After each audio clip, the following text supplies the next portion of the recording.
கண்களை மூடி ஒரு விசை நாம் ஜெபிக்கலாம். தகப்பனே, நன்றி. இந்த கால வேளையிலும் ஆண்டவரே, நாங்கள் உம்மை நோக்கி பார்க்கிறோம். நீர் எங்களுக்காக வைத்திருக்கிற இந்த வார்த்தைக்காக நன்றி. நாங்கள் பிழைக்கும்படிக்கு உம்முடைய வார்த்தைகளை நாங்கள் அறியவும், அதை இருதயத்தில் ஏற்றுக்கொண்டு எங்களுடைய வாழ்க்கையிலே நாங்கள் அதை அபியாசப்படுத்தி அதன்படி வாழ்ந்து தேவனுடைய பரலோக ஆசீர்வாதங்களை நாங்கள் பெற்றுக்கொள்ளவும் இந்த காலவேளையிலே இந்த வார்த்தையை ஆசீர்வதிக்கும்படி ஜெபிக்கிறேன். கேட்கிற ஒவ்வொருடைய இருதயங்களும் இந்த காலவேளையிலே குணப்படட்டும். தேவனுடைய வார்த்தை எங்களுடைய கால்களுக்கு தீபமாக, பாதைக்கு வெளிச்சமாக இருக்கிறதற்காக நன்றி. ஆண்டவருடைய கரங்களிலே அடியனை தாழ்த்துகிறேன். பரிசுத்த ஆவியானவர் முற்று முழுதாக ஆளுகை செய்யும்படி இயேசுவின் நாமத்தில் ஒப்பு கொடுத்து ஜெபிக்கிறேன் நல்ல பிதாவே, ஆமென். ஹல்லேலூயா. கர்த்தர் நல்லவர், அவருடைய கிருபை என்றும் உள்ளதாக இருக்கிறது. ஹல்லேலூயா, ஆமென். இன்றைய நாளிலுமாக நொறுங்குண்ட இருதயத்தை குணமாக்கும் தேவன் என்கிற தலைப்பில் தேவனுடைய வார்த்தையை நாங்கள் கேட்க போகிறோம். நொறுங்குண்ட இருதயத்தை குணமாக்கும் தேவன். சங்கீதங்களின் புஸ்தகம் 143வது சங்கீதம் 3வது வசனம். இருதயம் நொறுங்குண்டவர்களை குணமாக்குகிறார், அவர்களுடைய காயங்களை கட்டுகிறார். நாம் ஆராதிக்கிற தேவனால் மாத்திரமே இருதயங்களை குணமாக்க முடியும். நொறுக்கப்பட்டிருக்கிற இருதயத்தை தேவனால் மாத்திரமே குணமாக்க முடியும். உடைக்கப்பட்டிருக்கிற இருதயத்தை தேவனால் மாத்திரமே குணப்படுத்த முடியும். உள்ளத்தில் ஏற்படுத்தப்பட்டிருக்கிற காயங்களை எங்கள் தேவனால் மாத்திரமே ஆற்ற முடியும். இதுக்கு நம்ம வைத்தியர் இடத்துல போக முடியாது. இதுக்கு சரியான ஒரே ஒரு மருத்துவர் நம்முடைய ஆண்டவர் மாத்திரமே. ஹல்லேலூயா. அவருடைய பிள்ளைகளாக இந்த கால வேளையில் வந்திருக்கிற உங்கள் ஒவ்வொருவருக்கும் நம்முடைய ஆண்டவர் உங்களுடைய இருதயத்தை குணமாக்க வல்லமை உடையவர். உங்களுடைய இருதயத்தை அவர் காயங்களை கட்டி அவர் குணப்படுத்த வல்லமை உள்ளவர். இந்த பூமியில் அநேகமாக நாம் அறிந்திருக்கிற ஒரு விடயம் என்னவென்றால், உடைந்து போன எதையுமே யாரும் பெருசாக பொருட்படுத்துறதில்லை. உடைந்த உடனே நாம் என்ன செய்கிறோம்? குப்பையில் தூக்கி போட்டோம். சிலது வெடித்த உடனே பயன்படுத்துவதற்கு சரியில்லை என்று தூக்கி வீசி விடுகிறோம். ஓரங்கட்டப்படுகிறோம், இல்லாவிட்டால் ஒதுக்கி வைக்கப்படுகிறோம். ஒரு பொருள் உடைந்து விட்டால் அதனுடைய விலை, அதனுடைய மதிப்பு அது இழக்கப்படுகிறது, குறைத்து மதிப்பிடப்படுகிறது, அல்லாவிட்டால் தேவையில்லை என்று ஒதுக்கப்படுகிறது. இது இந்த பூமியில் நாம் எல்லாரும் பொதுவாக அறிந்து கொள்ளக்கூடிய ஒரு விடயமாக இருக்கிறது. ஒரு பொருளை, உடைந்த பொருளை, நொறுங்கின பொருளை, வெடித்த பொருளை எந்த ஒரு மனிதனும் வாங்குவதற்கு விரும்புவதில்லை. ஆனால் நீங்கள் பொதுவாக வீடுகளில் ஏதாவது ஒரு பொருள் உடைந்து விட்டால், ஒரு இரும்பு பொருள் உடைந்து விட்டால், ஒரு வெண்கல பொருள் இல்லாவிட்டால் பித்தளை இப்படியான ஒரு பொருட்கள் உடைந்து விட்டால் நீங்கள் அதை என்ன செய்வீர்கள் என்றால், ஒரு குறைந்த விலையில் ஒரு இரும்பு நாடான் கடையில் கொண்டு கொடுப்பீங்க. அது மிக பெருமதியான பொருள் தான். ஆனால் அது உடைந்ததன் நிமித்தம் அந்த கடைக்காரர் அதற்கான விலையை மிகவும் குறைவாக சொல்லி உங்களிடத்தில் வாங்குவார். அந்த பொருளை அவர் மிகவும் விலை குறைவாக வாங்குவார். இந்த உதாரணத்தை நான் உங்களுக்கு கொண்டு வருவதற்கு ஒரு காரணம் இருக்கிறது. உடைக்கப்பட்ட பொருள் உடைப்படுவதற்கு முன்பதாக பெறுமதி மிக்கதாக இருந்தது. அதற்கு ஒரு கனம் இருந்தது, அதற்கு ஒரு ஸ்தானம் இருந்தது. ஆனால் அந்த பொருள் உடைந்த பிற்பாடு அந்த பொருளுக்கு இருந்த அத்தனை மதிப்பும் அத்தனை செல்வாக்கும் போய் அந்த பொருள் இப்பொழுது விலை குறைந்த, அல்லாவிட்டால் ஒதுக்கப்பட்ட, அல்லாவிட்டால் வீசப்படுகிற ஒரு நிலையில் அது வருகிற வேளையில் இப்போ ஒரு பொருளை கடையில் நாடாங்கடையில் நீங்கள் கொடுத்தீங்கன்னா அதில் விலை ஒரு பெரிய ஒரு விலையாக இருந்தாலும் அவர் சின்ன ஒரு விலை கேட்பார். அதுக்கு மேலே அவர் சொல்லுவார் தர முடியாது, இவ்வளோதான் தரலாம். அந்த விலை குறைந்த உடைந்த பொருளை வாங்கின அந்த கடைக்காரர் என்ன செய்வார், அவர் அப்படியே வச்சு வடிவு பார்க்க மாட்டார். அவர் என்ன செய்வார், அதை அவர் வேற ஒரு இடத்துக்கு அனுப்பணுன்றதுக்காக அவர் அதை இன்னும் உடைப்பார், இன்னும் நொறுக்குவாரே. அவர் அதுக்கு விலை குறைவாக தான் கொடுத்துருக்கிறார், அதனுடைய எடைக்கு தக்கதாக ஒரு விலையை கொடுத்துருப்பார். அதை திரும்பவும் உடைப்பார், திரும்பவும் நொறுக்குவார். இவ்விதமாக மனிதர்களுடைய வாழ்க்கையில் அவர்களுடைய உள்ளம் உடைக்கப்படும் பொழுது, அவருடைய வாழ்க்கையில் காயங்கள், வேதனைகள், அவர்களுடைய வாழ்க்கையில் சீரழிவுகள், வேதனையான சூழ்நிலை உண்டாகும் பொழுது, அதை மற்ற மனிதர்கள் அறியும் பொழுது, அந்த மனிதனுடைய அந்த பெருமதி, அந்த மனிதனுடைய முக்கியத்துவம், அந்த மனுஷியினுடைய முக்கியத்துவம் குறைந்து போவிடுது, பிரயோஜனம் இல்லை. மற்றவர்களால் குறைத்து மதிப்பிடப்படுகிற ஒரு நிலைக்கு அந்த மனிதன் தள்ளப்படுகிறான். மிகவும் கனமாக இருந்தது இந்த சூழ்நிலை நிமித்தம், இந்த உடைவின் நிமித்தம், இந்த காயத்தின் நிமித்தம், இந்த வேதனை நிமித்தமாக இவ்விதமாக காரியம் நடக்கும்போது மற்றவர்களாலே ஒதுக்கி வைக்கப்படுகிற ஒரு நிலைக்கு அந்த மனிதன் தள்ளப்படுகிறான்.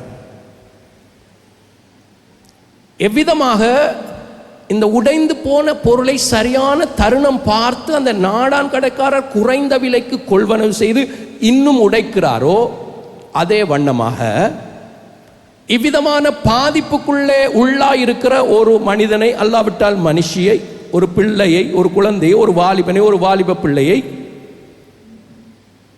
இந்த சமுதாயத்தில் இருக்கிற இன்னும் ஒருவர் தனக்கு சாதகமாக பயன்படுத்தி இன்னும் அதை உடைப்பது இந்த பூமியிலே நடக்கிற சர்வசாதாரணமான விடயம். நான் சொல்ல வருகிறது உங்களுக்கு புரியும் என்று நினைக்கிறேன். ஒரு மனிதன் அவன் இருக்க வேண்டிய அந்த ஸ்தானத்தில் இருந்து அவன் உடைக்கப்படுகிற வேளையில், அவனுடைய பெருமதி குறைகிற வேளையில், அவன் மற்றவர்களால் அவமானப்படுத்தப்படுகிற வேளையிலே, குறைவாக எண்ணப்படுகிற வேளையில், ஒரு சூழ்நிலை நிமித்தம் அவனுடைய வாழ்க்கையினுடைய உள்ளத்தில் காயங்கள் ஏற்பட்டு அடையாளப்படுத்தப்படுகிற வேளையில், இன்னும் ஒரு மனிதன் அந்த உடைவை தனக்கு சாதகமாக பயன்படுத்துகிறதுக்கு அநேக வாய்ப்புகள் இந்த சமுதாயத்தில் இருக்கிறது. உடைந்து போன உள்ளத்தை இன்னும் ஒரு மனிதனால் சீர்படுத்த முடியாது. காயப்பட்ட இருதயத்தை வைத்தியர்களாலே குணப்படுத்த முடியாது. ஒவ்வொரு மனிதனும் இவ்விதமான ஒரு சூழ்நிலைக்குள்ளே போகும் பொழுது அவனுடைய வாழ்க்கையில அங்கலாய்த்து அங்கும் இங்கும் ஓடி அலைகிறான். ஏசாயா 25வது அதிகாரம் கொடூரம் 4வது வசனத்தை நான் வாசிக்கிறேன். கொடூரமானவர்களின் சீறல் மதிலை மோதியடிக்கிற பெருவெள்ளத்தை போல் இருக்கையில், நீர் ஏழைகளுக்கு பெலனும் நெருக்கப்படுகிற எளியவனுக்கு திடனும், பெரு வெள்ளத்துக்கு தப்பும் அடைக்கலமும் வெயிலுக்கு ஒதுங்கும் நிழலுமானீர். இந்த நெருக்கப்படுகிற சூழ்நிலையில் ஒருவர் இருக்கிறார் உங்களுக்கு அடைக்கலம் தருவதற்கு. ஒருவர் இருக்கிறார் உங்களுடைய நெருக்கத்திலே ஆதரவாய் இருப்பதற்கு. அவர்தான் நம்முடைய ஆண்டவராகிய இயேசு கிறிஸ்து. அவர் மாத்திரமே உடைந்த உள்ளத்தை ஆறுதல் படுத்த, காயத்தை கட்ட, நாம் வாசித்த வசனத்திலே சொல்லி இருக்கிறதை போல இருதயம் நொறுங்குண்டவர்களை குணமாக்கக்கூடியவர், காயங்களை கட்டக்கூடியவர். சங்கீதம் 9:9 சொல்லுகிறது, சிறுமைப்பட்டவர்களுக்கு கர்த்தர் அடைக்கலமானவர். அருமையான சகோதரனே, சகோதரியே, ஆண்டவருடைய வார்த்தை என்ன சொல்லுகிறது என்றால், நீ சிறுமைப்படுத்தப்பட்டிருக்கிறாயா, உனக்கு ஒரு அடைக்கலம் இருக்கிறது. ஆண்டவராகிய இயேசு நெருக்கப்படுகிற காலங்களிலே அவர்தான் தஞ்சமானவர். கெட்டு போனதை ஒருவரும் வாங்குறதில்லை, கெட்டு போனதை யாரும் தேடுவதில்லை. ஒரு காரியம் கெட்டு போய்விட்டால், ஒரு பொருள் கெட்டு போய்விட்டால், ஒரு மீன் கெட்டு போய்விட்டால், ஒரு ஆகாரம் கெட்டு போய்விட்டால் தூக்கி வீசுவதை தவிர வேறு ஒன்றும் செய்ய முடியாது. ஆனால் என்னுடைய பரிசுத்த வேதாகமத்திலே என் ஆண்டவராகிய இயேசு கிறிஸ்து சொன்ன ஒரே ஒரு மிக முக்கியமான ஒரு வசனத்தை நான் உங்களுக்கு காண்பிக்க விரும்புகிறேன். மத்தேயு 18:11 இயேசு சொன்னார், மனுஷகுமாரன் கெட்டு போனதை ரட்சிக்க வந்தார். உன்னுடைய உள்ளம் உடைக்கப்பட்டிருக்கிறதா? உன்னுடைய உள்ளத்திலே காயங்களோடு இந்த காலவேளையில் இங்கே வந்திருக்கிறீர்களா? ஆண்டவராகிய இயேசு கிறிஸ்து அந்த கெட்டுப்போன அந்த இருதயத்தை, கெட்டுப்போன உன்னுடைய வாழ்க்கையை, உடைந்து போன வாழ்க்கையை சீர்படுத்த அவர் வல்லமை உள்ளவராயிருக்கிறார். அவர் அதை குணப்படுத்த வல்லமை உள்ளவராயிருக்கிறார். உடைந்து போன நிலையில இருக்கிற பலர் இங்கே இருக்கிறீங்க. உள்ளம் உடைக்கப்பட்டது மற்றவர்களால் பார்க்க முடியாத ஒரு விஷயம். இருதயம் நொறுங்கி போயிருக்கிறது, மற்றவர்கள் கண்டுகொள்ள முடியாத விஷயம். முகத்தில் நாம சிரிக்கலாம், ஆனால் உள்ளம் உடைக்கப்பட்டு இருக்கிறது, உள்ளத்தில் காயம் இருக்கிறது. ஆனால் ஆண்டவரோ நம்முடைய முகத்தை அல்ல, நம்முடைய இருதயத்தை அவர் காண்கிறார். உன்னுடைய இருதயத்தை அவர் காண்கிறார். உடைக்கப்பட்டிருக்கிற, நொறுங்கி போயிருக்கிற, காயப்பட்டிருக்கிற இருதயத்தை அவர் பார்க்கிறார். அவர் உங்கள் விசேஷமாக உங்களுக்கு ஆண்டவர் என்ன சொல்லுகிறார் என்றால், எரேமியா 30:17 அவர் உன்னை விசாரிப்பாரற்ற சீயோன் என்று சொல்லி உனக்கு தள்ளுண்டவள் என்று பெயரிட்டபடியினால், அவர்கள் சொல்றாங்க, நீ விசாரிப்பாரற்ற ஒரு மனுஷன், நீ தள்ளுண்ட மனுஷன் என்று பெயரிட்டபடியால் நான் உனக்கு ஆரோக்கியம் வரப்பண்ணி உன் காயங்களை ஆற்றுவேன் என்று ஆண்டவர் சொல்கிறார். உங்களுக்கு ஆரோக்கியம் வரப்பண்ண என் தேவனால கூடும். உங்களுக்கு ஆரோக்கியம் வரப்பண்ண, உடைய உள்ளத்தை குணமாக்க, உடைய உள்ளத்தில் இருக்கிறதான வேதனைகளை நொறுங்கி போயிருக்கிற அந்த இருதயத்தை குணமாக்க என் ஆண்டவராலே கூடும். சங்கீதம் 51:17 தேவனுக்கு ஏற்கும் பலிகள் நொறுங்குண்ட ஆவிதான். தேவனே, நொறுங்குண்டதும் நறுங்குண்டதுமான இருதயத்தை நேர் புறக்கணிக்கு. அவர் புறக்கணிக்காத தேவன். நீங்க சரியான இடத்துக்கு வந்திருக்கிறீங்க, சரியான நேரத்துக்கு வந்திருக்கிறீங்க. இங்க இருக்கிற பலருடைய வாழ்க்கையில இன்றைக்கு காலை வேளையில ஆண்டவர் தம்முடைய சுகமாக்குதலை, தம்முடைய ஆறுதலான வார்த்தையின் மூலமாக உன்னுடைய உள்ளத்தை தேற்றி திடப்படுத்தி ஆறுதல் படுத்தி இந்த கால வேளையில் உன்னை புது பலனோடு இந்த இடத்திலிருந்து கடந்து பண்ண போகிறார். நீ குணமாக்கப்பட்டவனாக, இருதயம் காயங்கள் ஆற்றப்பட்டவனாக ஆண்டவர் இன்றைக்கு உனக்கு ஒரு அற்புதம் செய்ய இன்றைக்கு உன்னை இந்த இடத்துக்கு அழைத்து வந்திருக்கிறார். நீங்கள் ஒருவேளை இன்றைக்கு தான் முதல் தடவையாக இந்த இடத்துக்கு வந்திருக்கலாம். ஆனால் நான் இன்றைக்கு தேவனுடைய வார்த்தை உங்களோடு பேசுகிறேன். கர்த்தர் உன்னை ஒரு தேவ திட்டத்தோடு இந்த கொண்டு வந்திருக்கிறார். உடைந்து போன நிலையிலே, காயப்பட்ட நிலையிலே, கைவிடப்பட்ட நிலையிலே, மனம் நொந்து போன நிலையிலே வந்திருக்கிற மகனே, மகளே, இன்றைக்கு கர்த்தர் உன்னுடைய காயங்களை ஆற்றுகிறார்.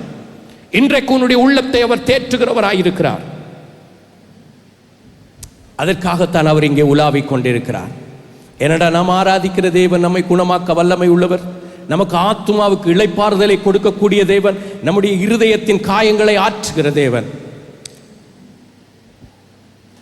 நம்முடைய இருதயங்கள் உடைக்கப்படுவதற்கு, காயப்படுவதற்கு என்னென்ன காரணிகள் இருக்கிறது என்பதை நாம் முதல் அறிய வேண்டும்.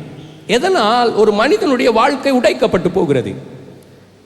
எதனால் அவன் காயப்படுகிறான்?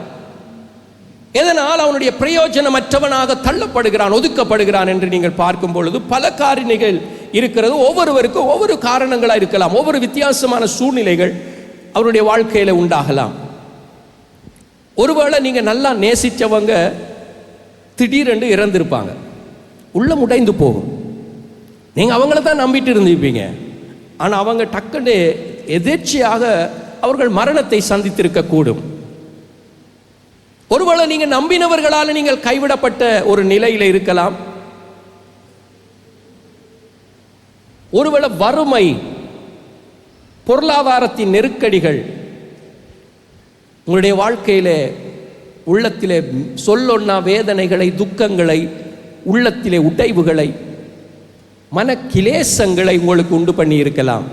ஒரு சிலர் வியாதியின் நிமித்தம், எத்தனை வருடமாகிவிட்டது இந்த வியாதி, இந்த வியாதியிலிருந்து எனக்கு விடுதலை இல்லையே என்கிற உள்ளம் உடைந்தவர்களாக இந்த காலவேளையில் நீங்கள் இங்கே இருக்கிறீர்கள்.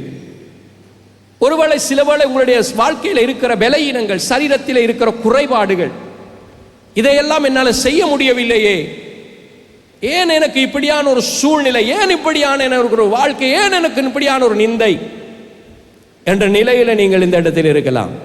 சிலவேளை உங்களுடைய குடும்பத்தின் சூழ்நிலைகள், குடும்பத்தில் உங்களை ஏற்றுக்கொள்ளாத தன்மைகள், உங்களுடைய கருத்தை மதிக்காத சூழ்நிலைகள், நீங்கள் எவ்வளவுதான் நல்லது செய்தாலும் வீட்டில் இருக்கிறவங்க அதை அறிய முடியதில்லை, அதுக்கு பதிலாக உங்களுக்கு தீமை செய்கிறார்கள். தனிமைப்படுத்தப்படுகிறீர்கள், தனிமைப்படுத்தப்படுகிற ஒரு சூழ்நிலை. மிகவும் நம்பினவர்கள் இவர்கள் எங்களுக்கு உதவி செய்வார்கள், இவங்களுக்கு ஒத்தாசையாக இருப்பார்கள் என்று மிகவும் நம்பினவர்கள் கைவிடுகிற நேரங்களில், சிலவேளை பெற்றோர் பிள்ளைகளை கைவிடுகிற நிலைமை, பெற்றோர் சிலவேளை பிள்ளைகளை கைவிடுகிற நிலைமை. உன் தகப்பனும் உன் தாயும் உன்னை கைவிட்டாலும் கர்த்தர் உன்னை சேர்த்துக் கொள்ளுவார் என்கிற வார்த்தை இருக்கிறதே. சிலவேளை பெற்றோரை பிள்ளைகள் கைவிடுகிற நிலைமை. மிகவும் ஆசையோட பாசத்தோட வளர்த்து பிள்ளைகள் பெரியாளாகி அவர்கள் திருமணமாயின உடனே பிள்ளைகளை மறந்து போகிறார்கள். தாய் தகப்பனுடைய உள்ளங்கள் உடைக்கப்படுகிறது, வேதனை அடைகிறது, உள்ளத்தில் கண்ணீர் உண்டாகிறது, வேதனை பெறுகிறது. இவ்விதமாக பல காரியங்கள், நம்பி நம்பி நம்பி வாழ்ந்த நண்பர்கள் நம்மை ஏமாற்றும் பொழுது, ஆண்டவராகிய இயேசு இந்த பூமியில ஊழியம் செய்த நாட்களில் அவர் மிகவும் நேசித்தவர்கள் அவரை காட்டி கொடுத்தார். அதை குறித்து சங்கீதம் 41:9 தெளிவாக தீர்க்க தரிசனமாக சங்கீதக்காரன் எழுதுகிறான். என் பிராண சிநேகிதனும் நான் நம்பினவனும் என்னோட அப்பம் புசித்தவனுமாகிய மனுஷனும் என்மேல் தன் குதிகாலை தூக்கினான். லூக்கா 22:48 அதை ஆண்டவர் சொல்றார். இயேசு அவனை நோக்கி, யூதாசே, முத்தத்தினாலேயோ மனுஷகுமாரனை காட்டி கொடுக்கிறாய் என்றார். முத்தத்தினாலேயா என்னை காட்டி கொடுக்கிறாய்? இதை பார்க்கிலும் இன்னும் ஒரு முக்கியமான ஒரு காரணத்தினால இருதயம் உடைக்கப்படுகிறது. இதை பார்க்கிலும் மிக முக்கியமான ஒரு காரியம் என்னவென்றால், வார்த்தைகளினால் காயப்படுதல். மனிதர்கள் பேசுகிற வார்த்தைகள், நிந்தனையான பேச்சுக்கள், அது உள்ளத்தை மிகவும் காயப்படுத்தக்கூடிய ஒன்றாக இருக்கிறது. உள்ளத்தை பிளந்து போடக்கூடிய, உள்ளத்தை உடைக்கக்கூடிய காரியங்கள் மனிதர்கள் பேசுகிற வார்த்தைகளினால நீங்கள் ஒருவேளை காயப்பட்டவர்களா இங்கே வந்திருக்கலாம். அது மிக பெரிய ஒரு காயமாக இருக்கும். சங்கீதக்காரன் 69வது சங்கீதம் 20வது வசனத்தில் எழுதுகிறான், நிந்தை என் இருதயத்தை பிளந்தது, நான் மிகவும் வேதனைப்படுகிறேன், எனக்காக பரிதபிக்கிறவன் உண்டோ என்று காத்திருந்தேன், ஒருவனும் இல்லை, தேற்றுகிறவர்களுக்காக காத்திருந்தேன், ஒருவனையும் நான் காண. நிந்தையான பேச்சு ஒரு மனிதனை உடைத்து போடுகிறது, அவனுடைய உள்ளத்தை காயப்படுத்துகிறது, அவனுடைய உள்ளத்தை வேதனைப்படுத்துகிறது. நீதிமொழிகள் 12:18 சொல்லுகிறது, பட்டய குத்துக்கள் போல் பேசுகிறவர்களும் உண்டு. பட்டயம் என்றால் வாள், வாளால குத்துகிறத போல பேசுகிறவர்கள் உண்டு. பட்டய குத்து போல பேசுவார்கள். பேசினால் அந்த உள்ளம் நொறுங்கி போகிறது என்பதை அவர்கள் உணரார்கள். அப்படியாக வேதனைப்படுத்தத்தக்கதாக பேசுகிறவர்கள் உண்டு. நீதிமொழிகள் 12:25 சொல்லுகிறது, மனுஷனுடைய இருதயத்தில் இருக்கிற கவலை அதை ஒடுக்கும். இது இன்னும் ஒரு காரியம், கவலை. கவலை என்ன செய்யறதாம்? இந்த இருதயத்தை ஒடுக்குகிறது, இந்த இருதயத்தை துக்கப்படுத்துகிறது, கவலை. இப்படிப்பட்ட பல காரியங்கள் உடைய வாழ்க்கையில் இருக்கு. நான்காவது முக்கியமான விஷயம் என்னவென்றால், முதலாவது நான் சொன்ன விஷயம் என்னவென்றால், அன்பான உறவுகள். ஏதாவது ஒரு காரியத்தை நம்ம இழந்திருக்கும் போது நம்முடைய உள்ளம் வேதனைப்படுகிறது. ரெண்டாவது, தனிமையில் கைவிடப்படுகிற நேரத்தில் நம்முடைய உள்ளம் வேதனைப்படுகிறது.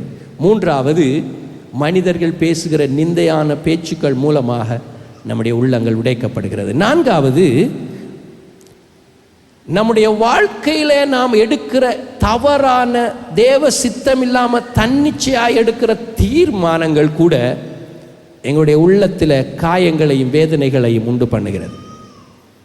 தன்னிச்சையாக தேவ சித்தம் இல்லாமல் தன்னிச்சையாக எடுக்கிற தீர்மானங்கள் நம்முடைய வாழ்க்கையில் மிகவும் பெரிய வேதனையை கொண்டு வருது. உதாரணமாக, யூதாஸ் இயேசுவை காட்டி கொடுக்கிறதுக்கு அவன் எடுத்த தன்னிச்சையான முடிவு அவனுடைய வாழ்க்கையில் ஒரு அழிவை கொண்டு வந்தது. அவனுடைய எண்ணம் என்னவென்றால், அவன்தான் காசுக்கு பொறுப்பா இருந்தான். இயேசுவை யாராலும் கொலை செய்ய முடியாது, இயேசுவை யாராலும் பிடிக்க முடியாது என்கிற ஒரு எண்ணம் அவனுக்குள்ள இருந்திருக்க வேண்டும். ஏனென்றால் இயேசுவை அவர்கள் கல்லால் எறிகிறதற்கு எத்தனை பண்ணின ஒரு சந்தர்ப்பத்தில் இயேசு காணாமல் போய்விட்டார், மறைந்து விட்டார். அப்ப யூதாஸ் என்ன நினைத்தான், இயேசுவை நான் காட்டி கொடுப்பேன், இவங்க எனக்கு காசு கொடுப்பாங்க, அவரை பிடிக்க இயலாது, அவர் டக்குன்னு காணாம போயிடுவார் என்று அவன் எண்ணி இருக்கலாம். ஆனால் அவன் நினைத்தது நடக்கல. அவனுடைய உள்ளம் நொறுங்கி போனது.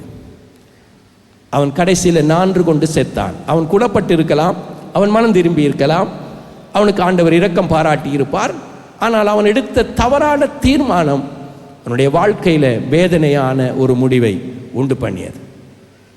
நாம் சில வேளைகளில் தேவனுடைய சித்தம் அறியாமல், தேவனுடைய வழி என்ன என்று சரியாக புரியாமல், நம்முடைய பார்வைக்கு செம்மையா இருக்கிற சில காரியங்களை நாம் தெரிந்து கொள்கிறோம். லோத்து பார்க்கிறான், எல்லாம் பச்சையா இருக்கிறது, எல்லாம் செழிப்பா இருக்கிறது, அதுதான் தேவனுடைய வழி நடத்துதல் என்று சோதோம் கொமோரா என்கிற இடத்துக்கு போய்விட்டான். ஆனால் சோதோம் கொமோரா தேவன் லோத்துவுக்காக வைத்திருந்த இடம் அல்ல.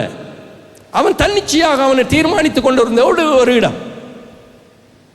அவன் எடுத்த தன்னிச்சையான ஒரு தீர்மானம் அவனுடைய வாழ்க்கையில தேவன் வைத்திருந்ததான செழிப்பை இழந்து போக வைத்தது. சிம்சோனுடைய வாழ்க்கையில சிம்சோனை தேவன் தம்முடைய காரியத்துக்கண்டு வேறு பிரித்திருந்த ஒரு மனிதனாக இருந்தான். அவன் அம்மா அப்பா சொல்றாங்க, அடே நீ தேவனால பிரித்தெடுக்கப்பட்டவன், நீ இவ்விதமாக இந்த பெலிஸ்திய பெண் போயிட்டு பெண் எடுக்க கூடாது என்று அவனுக்கு எவ்வளவோ புத்தி சொல்லி இருந்தும் கூட, இல்ல இல்ல இல்ல, அவதான் என்னுடைய பார்வைக்கு இன்பமாயிருக்கிறாள், நான் அவளை தான் கல்யாணம் பண்ணுவேன். பார்வைக்கு இன்பமாயிருந்தது, கடைசியில் கண்ணும் இல்லை.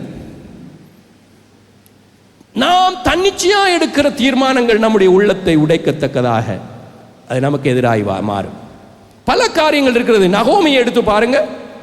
நகோமி ஒரு இடத்துல ஒரு காரியம் சொல்லுகிறான். 1 ரூத் 1வது அதிகாரத்தில் 20வது வசனம் என்ன சொல்றான்னு கவனிங்க. நகோமி, அதற்கு அவள், நீங்கள் என்னை நகோமி என்று சொல்லாமல் மாறாள் என்று சொல்லுங்க, சர்வ வல்லவர் எனக்கு மிகுந்த கசப்பை கட்டளையிட்டார். நகோமி என்றால் நகைப்பு, சந்தோஷம், மகிழ்ச்சி, புன்னகை, பல காரியங்கள் அர்த்தங்கள் இருக்கிறது. நகோமி என்று சொல்லாதீங்க, என்ன மாறாள் என்று சொல்லுங்க. ஏன் மாறாள் என்று சொல்லணுமா?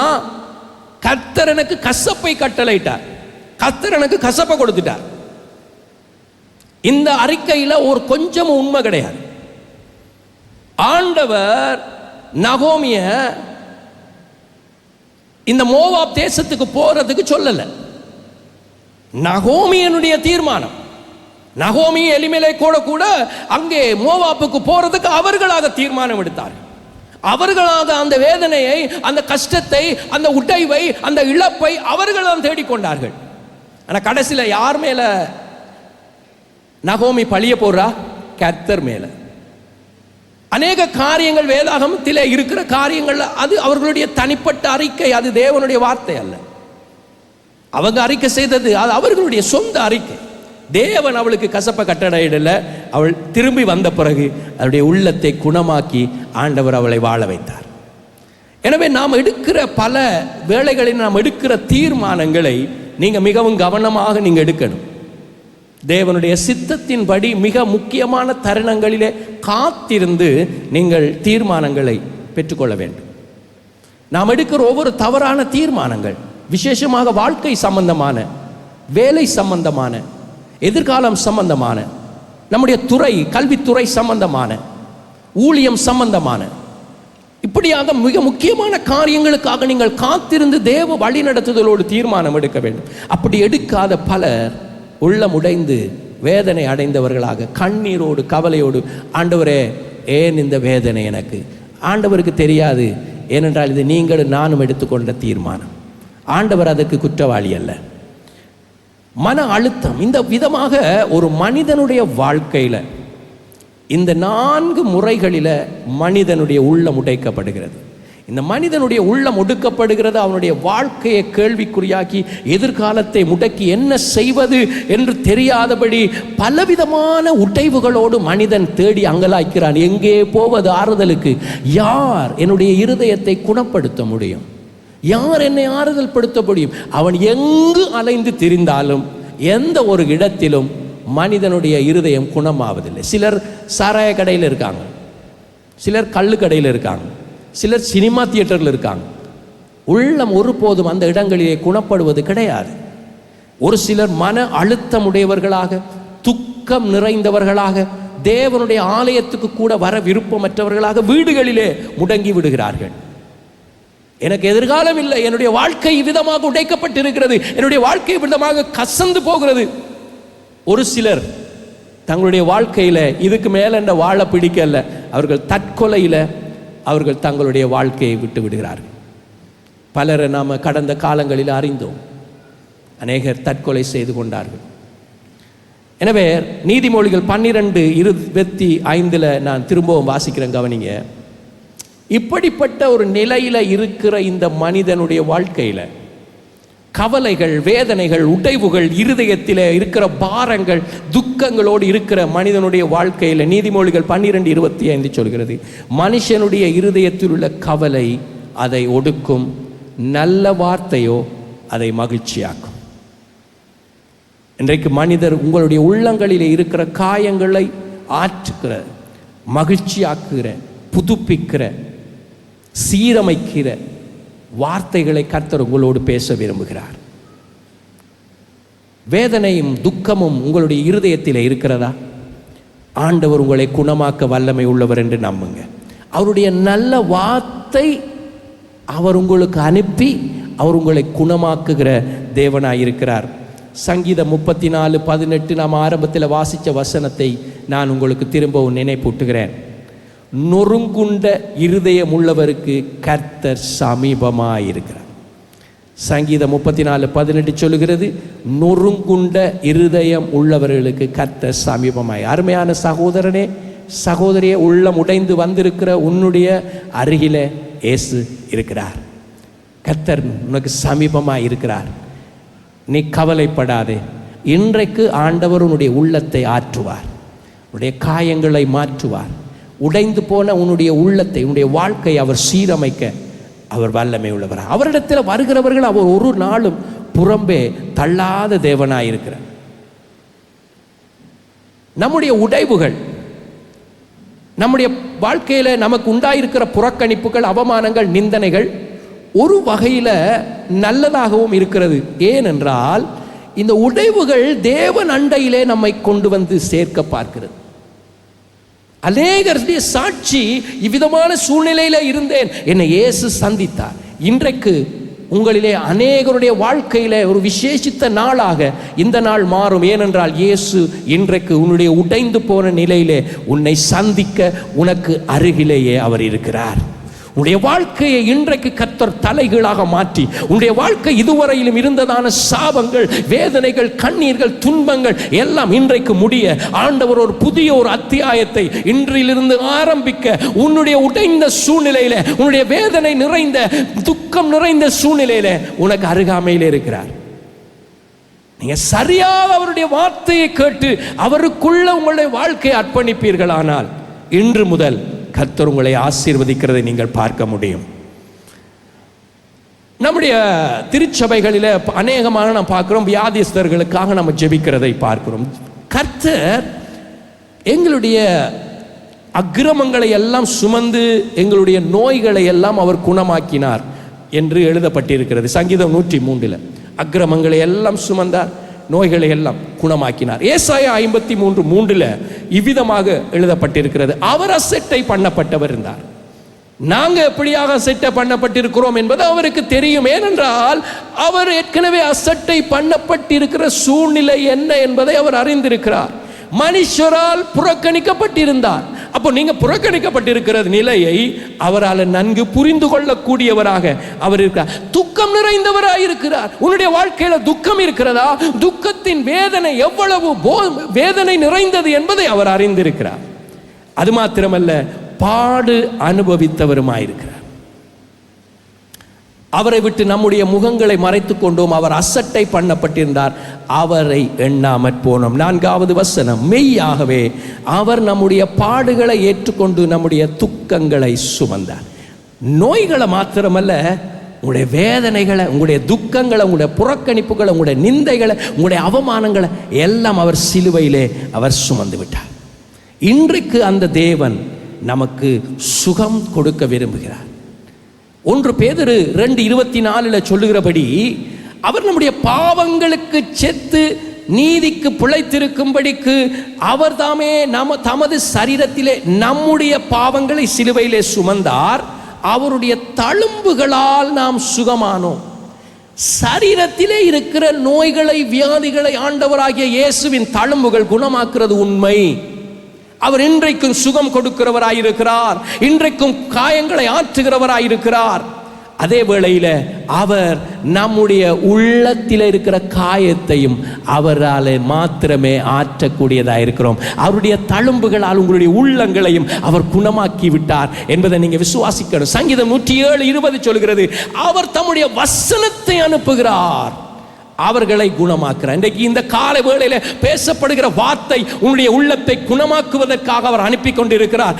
அவர் தம்முடைய வசனத்தை அனுப்பி அவர்களை குணமாக்கி அவர்களை அழிவுக்கு தப்புவிக்கிறார். இந்த உடைவு உன்னை அழிவுக்கு கொண்டு போவதில்லை. ஆண்டவருடைய வசனம் இன்றைக்கு உன்னுடைய உள்ளத்தை தேற்றுகிறபடினால் நீ ஜீவனுக்குள்ளவனாய், ஜீவன் அடைந்தவனாய், விடுதலை அடைந்தவனாய் மாறப்போகிறாய். நீதிமொழிகள் 23:26 என்ன சொல்கிறது? என் மகனே, உன்னுடைய இருதயத்தை எனக்குத்தான், உன் கண்கள் என் வழிகளை நோக்குவதாக. உடைந்து போன உள்ளத்தில் வேதனையோடு வந்திருக்கிற உங்களை பார்த்து ஆண்டவர் கேட்கிற ஒரு காரியம் தான். உடைந்து போன உள்ளத்தை யாரும் வாங்குவதில்லை, கேட்பதில்லை.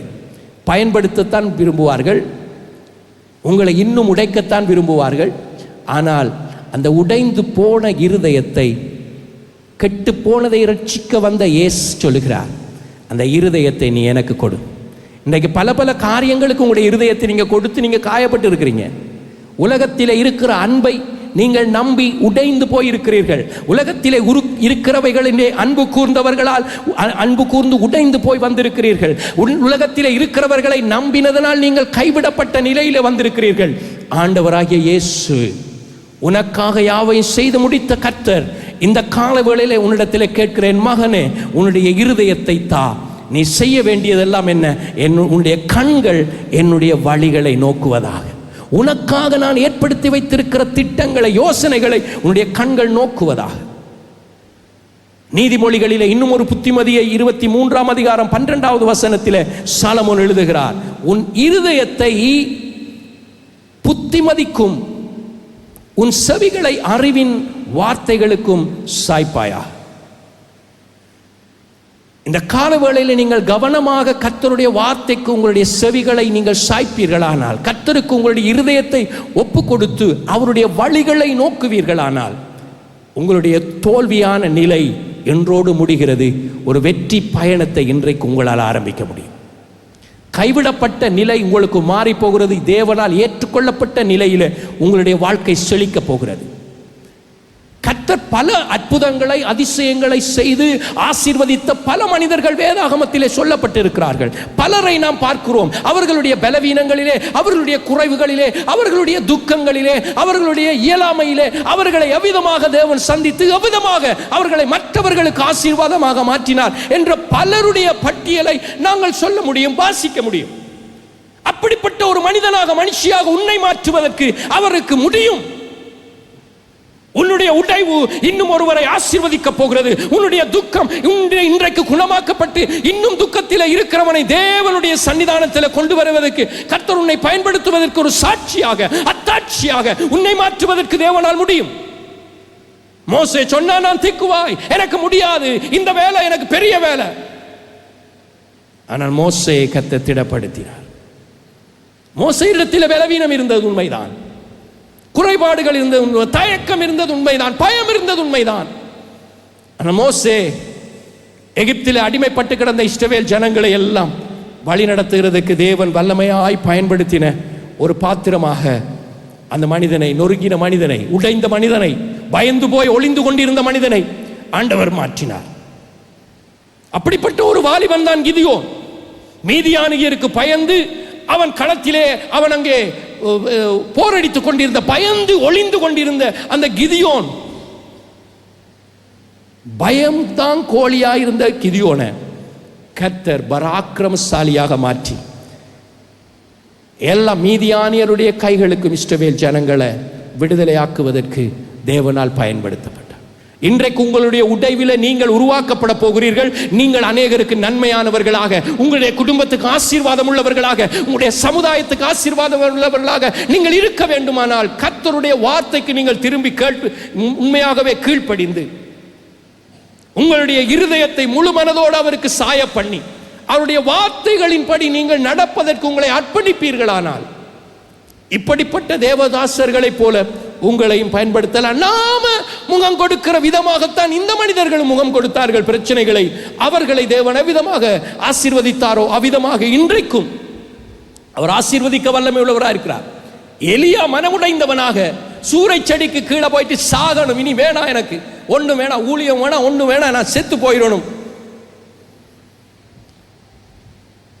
ஆனால் எலியாவை சந்தித்த அந்த மாத்திரத்தில் அவனுடைய வாழ்க்கை மாற்றப்படுகிறது. இன்றைக்கு உங்களை சந்திக்க வந்த தேவன் எலியாவை சந்தித்தார். பாகால வணங்கி கொண்டிருக்கிற எல்லா ஜனங்களையும் கர்த்தரே தெய்வம் என்று சொல்லத்தக்கதாக எலியாவை வல்லமையாக பயன்படுத்தினார். பழைய ஏற்பாட்டில் மாத்திரமல்ல, புதிய ஏற்பாட்டில் நீங்க வரும்பொழுது பேதுருவனுடைய வாழ்க்கையை பாருங்க. உணர்ச்சி வசப்படுகிறவன், பயந்தவன், படிப்பறிவில்லாதவன், குறை உள்ளவன், ஆண்டவரை மறுதலித்தவன், தெரியாதன்னு சொன்னவன். அப்படிப்பட்ட ஒரு மனிதன் திருச்சபை ஸ்தாபிக்கப்படுகிற பெந்தைக்கோஸ்தே தினத்தன்று அவன் தைரியமாக எழுந்தி பிரசங்கிக்கத்தக்கதாக அவனுடைய தோல்வியான நிலையை மாற்றினார் ஆண்டவர். அப்போஸ்தலனான பவுலுடைய வாழ்க்கையை நீங்கள் எடுத்து பாருங்கள். பவுல் சொல்லுகிறார், என்னை ஒரு முள் குட்டி கொண்டிருக்கிறது, பலவீனம் ஒன்று இருக்கிறது. ஆண்டவர் சொன்னார், உன்னுடைய பலவீனத்தில் என் பலன், என் கிருபை உனக்கு போதும். ஆயிரம் ஜனங்களை கிறிஸ்துவண்டையிலே வழி நடத்துவதற்கு அப்போஸ்தலனாகிய பவுலை கர்த்தர் பயன்படுத்தினார். தேவ மனிதர்கள் விதமாக பயன்படுத்தப்பட்டார்கள். தேவ பிள்ளைகள் விதமாக பயன்படுத்தப்பட்டார்கள். அவர்களுடைய வாழ்க்கையின் பின்னணியை நீங்கள் எடுத்து பார்த்தால் உடைக்கப்பட்ட நிலை, நொறுங்கின்ற வாழ்க்கை, வேதனை அடைந்த சூழ்நிலையில் அவர்கள் இருந்தார்கள்.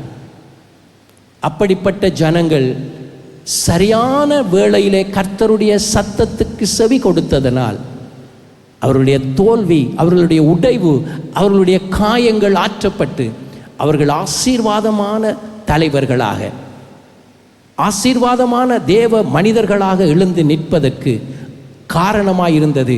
ஏற்ற வேளையிலே அவர்கள் அந்த வார்த்தையை விசுவாசித்து தங்களுக்குள் ஏற்றுக்கொண்டு தங்களுடைய இருதயத்தை கர்த்தருக்கு முழுமையுமாய் அர்ப்பணித்திருந்தார்கள். இவர்களுடைய பலவீனங்களை எல்லாம் அன்றைக்கு குணமாக்கின ஆண்டவர் இன்றைக்கும் அவர் செய்ய வல்லமை உள்ளவராயிருக்கிறார். கிதியோனுக்கு செய்தவர், மோசேக்கு செய்தவர், தோற்று போன நிலையில இருக்கிற எந்த ஒரு மனிதனுக்கும் செய்தவர், வாழ்க்கையில உடைந்து போன இல்லை என்கிற நிலையில இருந்த மனிதர்களுக்கு செய்த தேவன் இன்றைக்கும் உங்களுக்கு செய்ய வல்லமை உள்ளவராயிருக்கிறார். அவருடைய வல்லமை மாறவே இல்லை. எபிரேயர் 13வது அதிகாரம் 8வது வசனம் சொல்லுகிறது, ஆண்டவராகிய இயேசு கிறிஸ்து நேற்றும் இன்றும் என்றும் மாறாதவராயிருக்கிறார். அவருடைய வல்லமைகள் மாறவில்லை, அவருடைய அதிசயமான கிரியைகள் மாறவில்லை. இன்றைக்கும் தம்முடைய ஜனங்களை அவர் குணப்படுத்துகிறார், இன்றைக்கும் காயம் கட்டுகிறார், இன்றைக்கும் இருதயம் உடைந்தவர்களை அவர் ஏற்றுக்கொள்ளுகிறார். இன்றைக்கு உன்னை அவர் ஏற்றுக்கொண்டு உன்னை குணப்படுத்தி உன்னை ஆசீர்வதித்து உன்னை அநேகருக்கு ஆசீர்வாதமாக மாற்ற அவருக்கு இன்றைக்கும் கூடும். இன்றைக்கும் அவர் அற்புதம் செய்ய வல்லமை உள்ளவராய் இருக்கிறார். அவர் நேற்றும் இன்றும் என்றும் மாறாதவராய் இருக்கிறபடினால் உன்னுடைய உள்ளத்தின் காயங்களை இன்றைக்கு அவர் ஆற்றுவார், உன்னுடைய உடைவை இன்றைக்கு மாற்றுவார், உன்னுடைய வேதனையை இன்றைக்கு மாற்றுவார். நாம் செய்ய வேண்டியதெல்லாம் ஒன்றே, தகப்பனே என்னுடைய உள்ளத்தை உமக்கு தருகிறேன், என்னுடைய இருதயத்தை நான் உமக்கு தருகிறேன், உம்முடைய வார்த்தையை நான் விசுவாசிக்கிறேன், நீர் என்னை உருவாக்கக்கூடியவர், நீர் என்னை மாற்றக்கூடியவர், நான் உம்மை நம்புகிறேன். இதுவரை நான் மனிதர்களை நம்பினேன், உலகத்தை நம்பினேன், பொருளை நம்பினேன், செல்வத்தை நம்பினேன். இன்றைக்கு இயேசுவினுடைய வார்த்தைகளை நான் விசுவாசித்து என்னுடைய வாழ்க்கையை நான் அவருக்கு ஒப்புக் கொடுக்கிறேன் என்று சொல்லுவீங்கடா. எப்படிப்பட்ட சூழ்நிலையும் மாறும். அன்னாள் அழுதாள், ஆண்டவர் எனக்கு பிள்ளை இல்லை, கதறி அழுதாள், தன்னுடைய இருதயத்தை ஊற்றினாள், அவளை ஆண்டவர் ஆசீர்வதித்தார். இன்றைக்கு உங்களையும் அவ்விதமாய் ஆசீர்வதிப்பார். அவர் இன்றைக்கும் அவர் அற்புதம் செய்து கொண்டிருக்கிறவராக இருக்கிறார். அவர் ஒருபோதும் மாறாதவராக இருக்கிறார். 1982 வருஷம் ஒரு சரித்திரத்தில் உண்மையான சம்பவம், இப்பொழுது சமீப நாட்களிலே நடந்த ஒரு காரியத்தை நான் உங்களுக்கு காண்பிக்கிறேன். எந்த ஒரு மனிதனையும் தேவன் குணமாக்குகிறவர், பயன்படுத்துகிறவர், உருவாக்குகிறவர், அற்புதமாக ஆசீர்வதிக்கிறவர், தோல்வியை வெற்றியாக மாற்றுகிறவர் என்பதற்கு ஒரு உதாரணமாக நான் ஒரு காரியத்தை நான் உங்களுக்கு சொல்லுகிறேன். 1982 வருஷத்தில் ஆஸ்திரேலியா தேசத்தில் ஒரு அழகான தம்பதிகள், அவர்கள் திருமணமாகி அவர்களுக்கு ஒரு கருவிலே மனைவியினுடைய கற்பம் ஆசீர்வதிக்கப்பட்ட போது அவர்கள் ஒரு பிள்ளை பேறுவுக்காக காத்திருக்கிறார்கள். வைத்தியசாலையிலே இப்பொழுது அவள் அனுமதிக்கப்பட்டிருக்கிறாள். குழந்தை பிறக்கிறது. குழந்தை பிறந்த உடனே மிகவும் ஆர்வம், மிகவும் வாஞ்சை, எப்படி என்னுடைய குழந்தை இருக்க போகிறது, எவ்விதமாக நான் வளர்க்க போகிறேன், மிகவும் பெரிய வாஞ்சை. இவர் ஒரு போதகர். மனைவி பிள்ளை பெற்ற உடனே வைத்தியர்கள் அதிர்ந்து போனார்கள். வைத்தியர்களுக்கு அதிர்ச்சி. தாய் வந்து பார்க்கிறாள், குழந்தையை பார்த்தார், உடனே அவள் அதிர்ந்து போனாள். தகப்பன் பார்க்கிறான், அதிர்ந்து போனான். ஏன், என்ன காரணம்? பிள்ளைக்கு 2 காலும் இல்லை, பிள்ளைக்கு 2 கையும் இல்லை.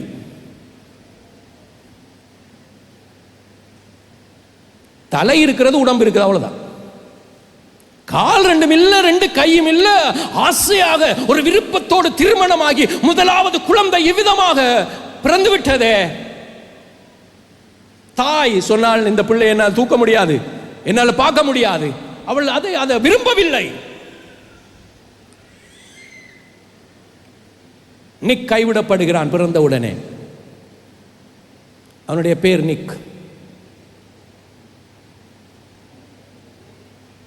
தாயார் அந்த பிள்ளையை தூக்க முடியாதுன்னு சொல்லிவிட்டார். பின்பதாக அந்த தாயார் அந்த பிள்ளையை வளர்ப்பதற்கு தன்னுடைய இருதயத்தை பக்குவப்படுத்தி ஏற்றுக்கொண்டார். நிக்குடைய வாழ்க்கை சிறு பிராயத்தில் இருந்து, அவனுடைய கால்கள் ஒரே ஒரு பாதத்தில் ஒரு சின்ன துண்டு மாத்திரம் இருக்கு. 2 காலும் இல்லை, 2 கையும் இல்லை. பாதத்தில் ஒரு பகுதி மாத்திரம் கொஞ்சம் இருக்கு. 2 விரல், பெருவிரல் இருக்கு. 2 பெருவிரல், ஒரு பாதத்தில் ஒரு துண்டு தான் இருக்கு. இந்த பிள்ளை வளர வளர வளர அந்த பிள்ளையினுடைய உள்ளத்திலே அங்கலாய்ப்புகள், வேதனைகள், துக்கங்கள் பெறுகிறது. இருந்தாலும் ஆரம்பத்திலே ஒதுக்கின அந்த தாய் அந்த குழந்தையை தேற்றி திடப்படுத்தி பலப்படுத்தி பாடசாலைக்கு அனுப்புகிறார். இந்த குழந்தை பாடசாலைக்கு போகிறது. பாடசாலையிலே சக மாணவர்கள் கேலி செய்கிறார்கள், கிண்டல் அடிக்கிறார்கள்.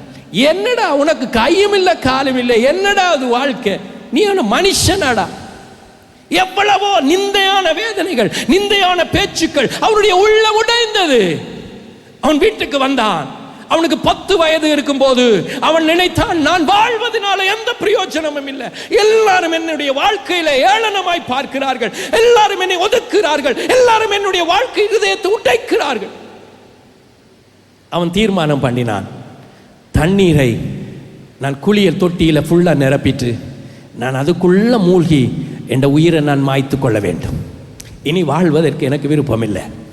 அவன் தீர்மானம் எடுத்தான். சிறு பையன், யாரும் இல்லை வீட்டில். அவன் தன்னுடைய வாழ்க்கையை அழிப்பதற்கு தீர்மானம் எடுத்த வேளையில் அவன் ஒரு நல்ல ஒரு குணாதிசயம் உள்ள பையனாக வளர்ந்ததுனால அவனுடைய உள்ளத்தில் தோன்றினது, நான் செத்தா என் அம்மா அப்பா வேதனைப்படுவாங்க, அதனால என் அம்மா அப்பாவுக்கு நான் வேதனையை கொடுக்கக்கூடாது என்றதுனால அவன் தற்கொலையை தவிர்த்தான். அன்றைக்கு சாக வேண்டியவன் தவித்தான். அவனுக்கு ஒரு 13 வயதாக இருக்கும் பொழுது அவன் பரிசுத்த வேதாகமத்தை அவன் திறந்து வாசிக்க ஆரம்பித்தான். தேவன் பேலே ஒரு பற்றுதல் அவனுக்கு உண்டானது. தேவனை விசுவாசிக்க ஆரம்பித்தான். அவனுடைய வாழ்க்கையில் இருக்கக்கூடிய சூழ்நிலைகள் படிப்படியாக மாற ஆரம்பிக்கிறது. அவனுக்கு இப்பொழுது 17 வயது வரும் பொழுது அவன் பல்கலைக்கழகத்தில் 2 மேஜர் டிகிரிஸ் அவன் முடித்திருக்கிறான். அப்படிப்பட்ட அவனுக்கு கை இல்லை, கால் இல்லை, ஆனாலும் அவன் 2 பட்ட படிப்புகளை சிறப்பாக ஆஸ்திரேலியான் பல்கலைக்கழகத்தில் முடித்தான். 17 வயதாக இருக்கும் பொழுது ஒரு நாள் அந்த பாடசாலையில் இவன் அந்த மாணவர்களுக்கான உப தலைவராக இருந்ததுனால ஒரு பேச்சு பேசணும். அதற்காக அவனுக்கு ஒரு சந்தர்ப்பம் கொடுக்கப்பட்ட போது அவன் அதற்கு தன்னை ஆயத்தப்படுத்தி கொண்டிருக்கும் போது அங்கே வேலை செய்கிற ஒரு துப்புரவு செய்கிற ஒரு சகோதரி, துப்புரவு வேலை செய்கிற கிளீனிங் வேலை செய்கிற ஒரு சகோதரி அவனிடத்தில் வந்து சொன்னார், இயேசு உன்னை வல்லமையாய் பயன்படுத்த போகிறார், உன்னை தேசங்களுக்கெல்லாம் கொண்டு போக போகிறார். இவன் பார்த்த, என்னையா கையில் காலில் என்ன எங்க கொண்டு போறார், எங்க கொண்டு போய் ஆசீர்வதிக்க போறார், எங்க கொண்டு உயர்த்த போறார் என்று ஒன்றுமில்லை. அந்த சகோதரி சொன்ன வார்த்தை இவனுடைய சிந்தைக்குள்ளே போனது. தேவன் மேலே ஒரு பற்றுதல் உண்டானது. முடியாதவைகளை குறித்து நான் ஏன் சிந்திக்கணும், என்னால் முடியுமானவைகளை குறித்து பேச விரும்புகிறேன். அவன் என்ன சொல்லுகிறார் என்றால், இன்று முதல் நான் என்னிடத்தில் இல்லாததை குறித்து நான் பேச மாட்டேன், என்னிடத்தில் இருக்கிறதுக்காக நான் சந்தோஷப்படுவேன். எனக்கு நல்ல ஆண்டவர் அழகான கண்களை கொடுத்திருக்கிறார், எனக்கு அழகான வாயை கொடுத்திருக்கிறார், செவியை கொடுத்திருக்கிறார், தலையை கொடுத்திருக்கிறார், எனக்கு நல்ல சரீர உறுப்புகளை தந்திருக்கார். கால் கை இல்லாதன்றது அவன் பேசவே இல்லை. அவனுக்கு கொடுத்த 2 விரல்களுக்காக தேவனுக்கு நன்றி செலுத்த ஆரம்பித்தான். இன்றைக்கு நாங்கள் இல்லாத காரியங்களை குறித்து முறுமுறுக்கிறோம், இருக்கிறவைகளுக்காக நன்றி சொல்ல மறக்கிறோம். இந்த நிக்கிடத்தில் ஒன்றும் இல்லை, கையும் இல்லை, காலும் இல்லை. ஆனால் அவன் 2 டிகிரி முடித்தான். அவனுடைய இதை நீங்கள் யூடியூப்பில் போனீங்கன்னா இன்றைக்கும் உயிரோடு இருக்கிறார். அவருக்கு 43 வயசு. 43 வயசு. உங்களிலே அநேகர் அவரை நீங்கள் பார்த்திருப்பீங்க. பாடசாலையில் படிக்கிற வழியில் தற்கொலைக்கு போன அந்த வாலிபன், அவனுடைய வாழ்க்கை திருப்பப்படுகிறது, அவனுடைய வாழ்க்கை ஆசீர்வாதமாக மாறுகிறது. இன்றைக்கு அவன் ஒரு சிறந்த ஒரு சுவிசேஷகனாக உலகம் எல்லா இடங்களிலும் அவனுடைய சொற்பொழிவை கேட்பதற்கு லட்சக்கணக்கான வாலிப பிள்ளைகள், மாணவ மாணவிகள், ஜனங்கள் கூடி வரத்தக்கதாக அந்த மனிதனை தேவனால் பயன்படுத்த முடிகிறது. அந்த நிக் அந்த இருக்கிறார், உங்களுக்கு பார்க்கலாம். நிக் அவர் பிரசங்கம் பண்ணுறது. தேங்க்யூ. ஸோ நிக்க பாருங்க, அவனிடத்தில் முகத்தில் இருக்கிற சந்தோஷம் நம்மிடத்தில் இல்லை. அவருடைய அவனுடைய முகத்தில் இருக்கிற சந்தோஷத்தை பார்த்தா அவங்களுக்கு தெரியும். இன்றைக்கும் உயிரோடு இருக்கிறார். அவர் திருமணமாகி 4 பிள்ளைகள் இருக்காங்க.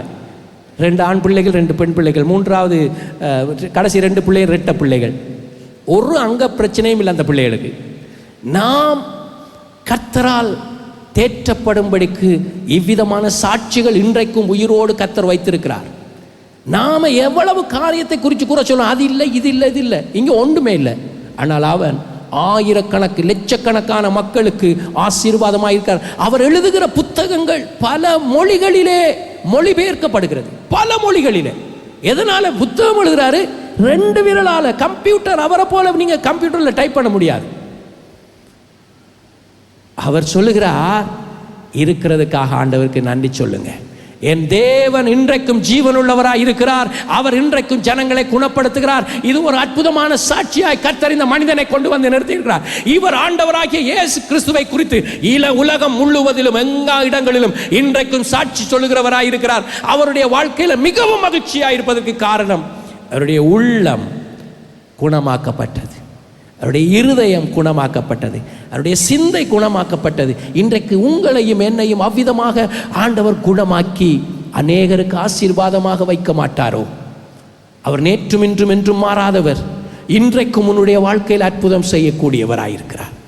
ஆண்டவருடைய வார்த்தையை நீங்கள் சரியாக செவி கொடுத்து அவருடைய வார்த்தைக்கு நீங்கள் திரும்புவீர்களானால் கர்த்தர் உங்களை இவ்விதமாக மாற்றி ஆசீர்வதிக்க வல்லமை உள்ளவராய் இருக்கிறார். உடைந்த உள்ளங்களுக்கு இந்த மனிதன் மிகவும் பெரிய ஒரு இன்ஸ்பிரேஷனாக, ஒரு ஊந்து சக்தியாக அவர் பேசுகிறார். அவர் பேசும் பொழுது அநேகர் அழுகிறார்கள். அவர்கள் அநேகருடைய உள்ளங்கள் குணப்படுத்தப்படுகிறது, வேதனைகள் மாறி போகிறது. அருமையான சகோதரனே, சகோதரியே, உள்ளம் உடைந்தவனாய் வந்திருக்கிறாயா? இந்த இயேசு எங்கள் மத்தியிலே உனக்கு அருகாமையில் இருக்கிறார். அவர் உன்னை குணப்படுத்துவதற்கு, உன்னை தேற்றுவதற்கு, உன்னை ஆறுதல் படுத்துவதற்கு உனக்கு அருகாமையிலே இருக்கிறார். அந்த இயேசு உன்னை நேசிக்கிறார். யோவான் 5வது அதிகாரம் 6வது வசனத்தை நான் வாசிக்கிறேன். படுத்திருந்த அவனை இயேசு கண்டு, அவன் வெகுகாலமாய் வியாதியஸ்தன் என்று கண்டு அறிந்து அவனை நோக்கி, சொஸ்தமாக வேண்டும் என்று விரும்புகிறாயா? இன்றைக்கு ஆண்டவர் அதே கேள்வியை உங்களை பார்த்து கேட்க விரும்புகிறார். நீங்கள் சுகமடைய, உள்ளம் குணமாக்கப்பட, காயங்கள் ஆற்றப்பட நீங்கள் விரும்புகிறீர்களா? இல்லாவிட்டால் இன்னும் உலகத்தையே நம்ப போகிறீர்களா? இன்னும் மனிதர்களையே நம்பிக்கொண்டு வாழப் போகிறீர்களா? இல்லாவிட்டால் உங்களையே நீங்கள் நம்பி, உங்களுடைய தொழிலை நம்பி, உங்களுடைய செல்வாக்கை நம்பி இன்னும் உடைக்கப்பட போகிறீர்களா? ஆண்டவர் 38 வருஷமாக படுத்திருந்த அந்த மனிதனை பார்த்து கேட்ட கேள்வி, நீ சொஸ்தமாக வேண்டும் என்று விரும்புகிறாயா? இன்றைக்கு நீங்க ஆமாண்டவரே, நீங்க எனக்கு வேண்டும், என்னுடைய உள்ளம் உடைக்கப்பட்டிருக்கிறது, காயப்பட்டிருக்கிறது, இந்த உள்ளத்தை குணமாக்க, காயங்களை ஆற்ற உம்மால மாத்திரமே கூடும், நான் அதை அறிகிறேன், என்னுடைய உள்ளத்தை உமக்கு தருகிறேன் என்று நீங்கள் இன்றைக்கு சொல்லுவீர்களானால் ஆண்டவர் உங்களை குணமாக்குவார். ஒரு குஷ்டரோகி இயேசுவினிடத்தில் வந்தான். மாற்கு 1வது அதிகாரம் 40வது வசனத்தில், அப்பொழுது குஷ்டரோகி ஒருவன் அவரிடத்தில் வந்து அவர் முன்பாக முழங்காற்படியிட்டு, உமக்கு சித்தமானால் என்னை சுத்தமாக்க உம்மால் ஆகும் என்று வேண்டிக் கொண்டான். இயேசு மனதுருகி 41வது வசனம், கையை நீட்டி அவனை தொட்டு, எனக்கு சித்தம் உண்டு, சுத்தமாகு என்றார். 43வது வசனத்தை கவனிங்க, இதுதான் முக்கியமான வசனம். அவர் இப்படி சொன்ன உடனே குஷ்டரோகம் அவனை விட்டு நீங்கிட்டு அவன் சுத்தமானான். ஆண்டவர் தம்முடைய வார்த்தை சொன்ன மாத்திரத்திலே குஷ்டரோகம் நீங்கிவிட்டது. அவன் சொஸ்தமானான். இன்றைக்கு உங்களுடைய உள்ளம் உடைந்த நிலையில் இருக்கிறது. அது கட்டப்பட முடியாத, ஆற்றப்பட முடியாத, எந்த வைத்தியர்களாலும் குணப்படுத்தப்பட முடியாத, எந்த மருந்து மாத்திரைகளினாலும் ஆற்றப்பட முடியாத காயம், வேதனையாக இருந்தாலும் என் ஆண்டவருடைய வார்த்தையை நீங்கள் முழு மனதோடு நீங்கள் பெற்றுக்கொள்ளுகிற வேளையில், அவர் சொன்ன மாத்திரத்திலே, சொன்ன உடனே அங்கே சுகம் வந்தது. இன்றைக்கு ஆண்டவராகிய இயேசு உனக்கு அருகாமையிலேயே இருக்கிறார். அவருடைய வார்த்தை உன்னை இப்பொழுதே அது குணப்படுத்தக்கூடியதாக இருக்கிறது. அவருடைய வார்த்தைக்கு அவ்வளவு வல்லமை இருக்கிறது. அவர் சொன்னால் ஆகிறது, அவர் கட்டளையிட்டால் நிற்கிறது. இப்படிப்பட்ட ஒரு குஷ்டரோகம் போன்ற வியாதியே அவர் சொன்ன மாத்திரத்திலே மாற முடியுமானால், உன்னுடைய இருதயத்தில் இருக்கிற காயங்கள், உன்னுடைய இருதயத்தில் இருக்கிற உடைவுகளை குணமாக்குவது ஆண்டவருக்கு லேசான காரியம். எத்தனை பேர் விசுவாசிக்கிறீங்க?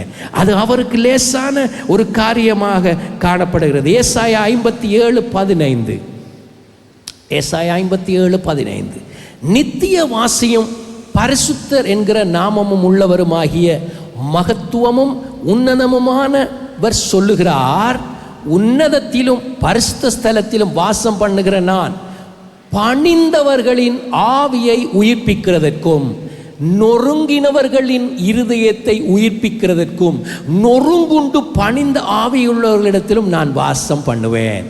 உங்களுடைய உள்ளத்தில் அவர் வாசம் பண்ண விரும்புகிறார். நீங்கள் அந்த சத்தத்தை கேட்டு உங்களுடைய கதவை திறந்தால் இயேசு உள்ளே வருவார். உங்களுடைய காயங்களை ஆற்றுவார், உங்களை குணப்படுத்துவார், உங்களை சீர்படுத்துவார், உங்களை ஸ்திரப்படுத்துவார். இன்றைக்கு அநேக உள்ளங்கள் உடைந்த நிலையில் இருக்கிறதை இயேசு காண்கிறார்.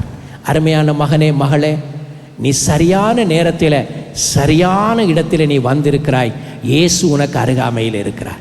இன்றைக்கு உன்னுடைய கண்ணீரை துடைக்கிறவர், உன்னுடைய காயத்தை ஆற்றுகிறவரை, உன்னுடைய காயங்களை குணப்படுத்துகிறவரை உன்னுடைய உள்ளத்திலே முழு மனதோடு நீ ஏற்றுக்கொள்ளுவாயானால், கர்த்தராகிய இயேசு உனக்குள்ளே வரும் பொழுது, இயேசு இருக்கிற இடத்திலே சுகம் உண்டு, அவர் இருக்கிற இடத்திலே விடுதலை உண்டு, அவர் இருக்கிற இடத்திலே சமாதானம் உண்டு, அவர் இருக்கிற இடத்திலே சந்தோஷம் உண்டாகிறது. அவர் வரும் பொழுது கர்த்தர் உன்னுடைய வாழ்க்கையை சந்தோஷமும் சமாதானமும் நிறைந்ததாய் மாற்றுவார். 2 தெசலோனிக்கே 2:17, உங்கள் இருதயத்தை தேற்றி எல்லா நல்வசனத்திலும் நற்கிரியையிலும் உங்களை அவர் ஸ்திரப்படுத்துவார். உங்களுடைய இருதயம் தேற்றப்படும் இயேசு வரும் பொழுது நீங்கள் நற்கிரியை செய்யத்தக்கதாக, நன்மையானதை பேசத்தக்கதாக, இதுவரையிலும் தோல்வியை மாத்திரம் பேசிக்கொண்டிருந்த நீங்கள், இதுவரையும் குறைவுகளை பேசிக்கொண்டிருந்த நீங்கள், இதுவரையும் வேதனையான காரியங்களையே பேசிக்கொண்டிருந்த நீங்கள், கர்த்தர் செய்த நன்மைகளை நீங்கள் பேச ஆரம்பிப்பு போறீர்கள். ஆண்டவருடைய வார்த்தை சொல்கிறது, அவர் நன்மையினால் உன்னுடைய வாயை திருப்தியாக்குகிறவர், நீடிய ஆயுளை உனக்கு தருகிறவர். இந்த கால வேளையிலே உங்களுடைய உள்ளத்தை குணமாக்குகிற கர்த்தர் உங்களுக்கு அருகில் இருக்கிறார். உங்களை தேற்றுகிற, உங்களை குணப்படுத்தி காயங்களை கட்டுகிற தேவன் உங்களை ஆசீர்வதிக்க விரும்புகிறார்.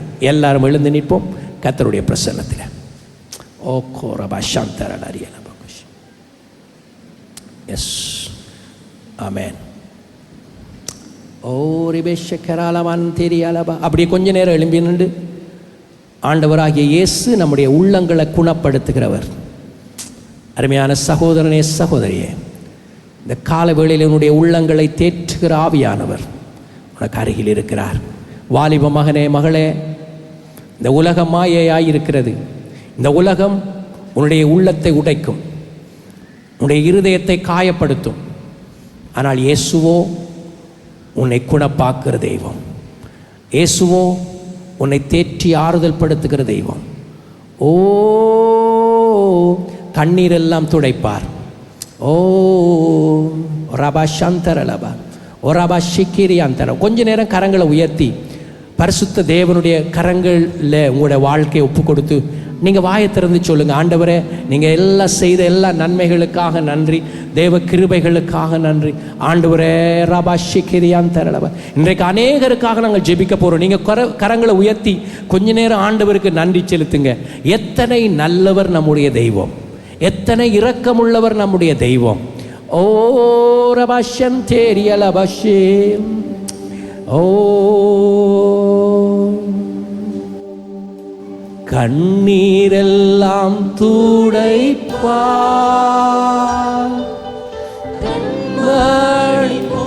ஓ அரபஷே.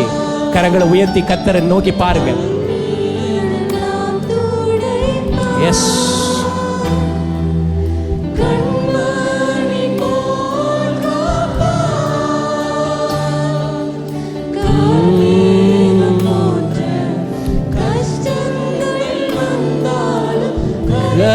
கர்த்தருடனை காத்திடவே. அரபஷே. எந்த ஒரு கஷ்டம் வந்தாலும், எந்த ஒரு வேதனை வந்தாலும் இயேசு அழைக்கிறார், அழைக்கிறார், இயேசு அழைக்கிறார். அவரை உன்னை கரங்களில் இயேசு அழைக்கிறார். அவரை உன்னை கரங்களில் இயேசு அழைக்கிறார். எத்துன்ப நேரத்திலும் ஓ ஆறுதல் உனக்கு தரக்கூடியவர். எஸ் ஆண்டவரே, உள்ளங்கள் தேற்றப்படுவதாக. எப்படிப்பட்ட வேதனை, எப்படிப்பட்ட துன்பமாயிருந்தாலும் ஆறுதல் உண்டாகட்டும் ஆண்டவரே என்று உணர்ந்து நீ இயேசுவை நோக்கினார். எல்லையில்லாத ஒரு இன்பம். ஓ என்று உணர்ந்து இயேசுவை நோக்கினார் எல்லை எல்லா இன்பம் பெற்றேடுவார். இயேசு அழைக்கிறார். அருமையான தகப்பனே, உம்முடைய பிள்ளைகளை இன்றைக்கு தேற்றுவீராக. உம்முடைய பிள்ளைகளுடைய காயங்களை நீர் குணமாக்குவீராக. உடைக்கப்பட்ட உள்ளங்கள் இந்த காலவேளையிலே தேற்றப்படும்படிக்கு யாரெல்லாம் உம்முடைய அழைப்புக்கு கீழ்ப்படிந்து வருகிறார்களோ அவர்களை இந்த காலவேளையில் நீர் தொடுவீராக.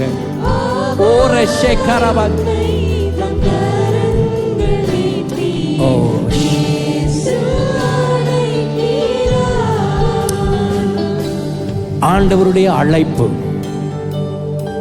உடைந்து போயிருக்கிற உன்னுடைய வாழ்க்கையில உன்னுடைய உள்ளத்தை குணமாக்கி உன்னை காயங்களை ஆற்றி உன்னை மகிழ்ச்சியினாலும் சந்தோஷத்தினாலும் சமாதானத்தினாலும் திருப்தியாக்க உன்னை அழைக்கிற ஆண்டவருடைய சத்தம் நீ முழு மனதோடு விசுவாசித்து அதை ஏற்றுக்கொள்வாயானால் அவருடைய வார்த்தை ஒன்று உன்னை குணப்படுத்துகிறது. யாரெல்லாம் இப்படிப்பட்டவங்க எனக்காக ஜெபிங்க, என் உள்ளம் தேற்றப்பட வேண்டும், என்னுடைய உள்ளத்தில் இருக்கிற காயங்கள் ஆற்றப்பட வேண்டும் என்று சொல்றீங்களோ சீக்கிரமாக முன்னுக்கு வாங்க. உங்களுக்காக முதலாவது நான் ஜெபிக்க போறேன். ஆண்டவரே, வார்த்தையை கேட்டு விசுவாசித்து இயேசு என்னுடைய உள்ளத்தில் வந்து என் வேதனைகளை மாற்றி என் காயங்களை ஆற்றி என்னை அரவணைத்து என் கண்ணீரை துடைத்து என் கவலைகளை மாற்றி என் உடைவிலே ஆண்டவரே நான் அநேகருக்கு ஆசீர்வாதமாய் இருக்கத்தக்கதாக வேண்டும் என்று வருகிறார்களோ ஒவ்வொருவரையும் கண்ணோக்கி பாரும். ஆண்டவரே, நீர் உம்முடைய வார்த்தைகளை அனுப்பி குணப்படுத்துகிற தெய்வம். இந்த கால வேளையிலே ஆண்டவரே வந்திருக்கிற ஒவ்வொரு சகோதர சகோதரிகள் தாய் தகப்பனுக்காக நான் ஜெபிக்கிறேன். தகப்பனே, நீங்க சொன்ன வார்த்தைகளை நான் அவர்களோடு பேசினேன். என் தகப்பனே, அவர்களுடைய வேதனைகள் இன்றைக்கு மாறும்படி ஜெபிக்கிறேன். அவருடைய உடைந்த உள்ளங்கள் இந்த கால வேளையிலே குணப்படும்படி ஜெபிக்கிறேன். ஓ கரபலம் தெரலரியல கசேரியம் தோரோலமரியலம், நீங்க சொன்ன பிரகாரமாக நான் பேசினேன். ஆண்டவரே, இன்றைக்கு இந்த பிள்ளைகளுடைய காயங்கள் ஆற்றப்படட்டும், கண்ணீர்கள் வேதனைகள் நீங்கட்டும், உடைவுகள் மாறட்டும், உருவாக்கும். ஆண்டவரே, பயன்படுத்தப்பட முடியாது என்று சொன்ன பாத்திரங்கள் ஆண்டவரே இவர்கள் பயன்படுத்தத்தக்க எஜமான் உபயோகப்படுத்துகிற பாத்திரங்களாக இங்கு இருக்கிற ஒவ்வொரு பிள்ளைகளையும் கர்த்தர் மாற்றுவாராக. ஒவ்வொரு பிள்ளைகளையும் கர்த்தர் உருவாக்குவாராக, தேற்றுவாராக. இயேசுவின் நாமத்தில் நான் ஆசீர்வதிக்கிறேன். ஜெபிக்க ஆரம்பிங்க.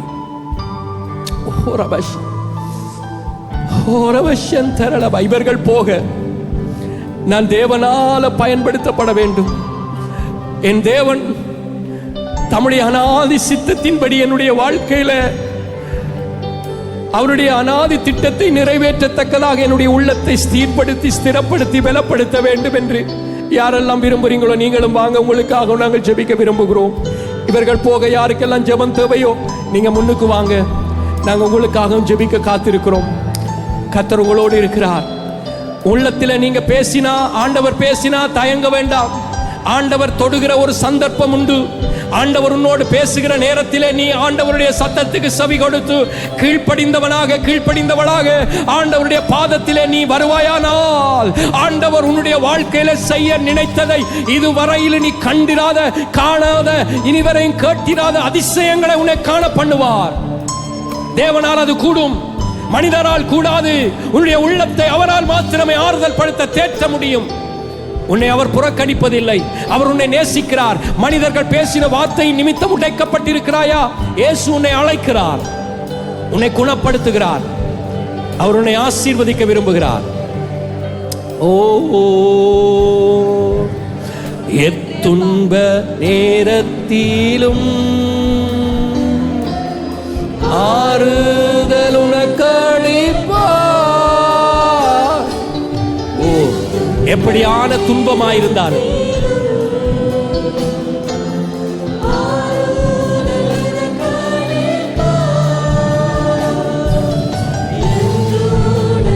இயேசுவின் நாமத்திலே பரிசுத்த ஆவியானவரே, ஒவ்வொரு பிள்ளைகளும் தொடப்படுவார், தேற்றப்படுவார்களா, குணப்படுத்தப்படுவார்களா?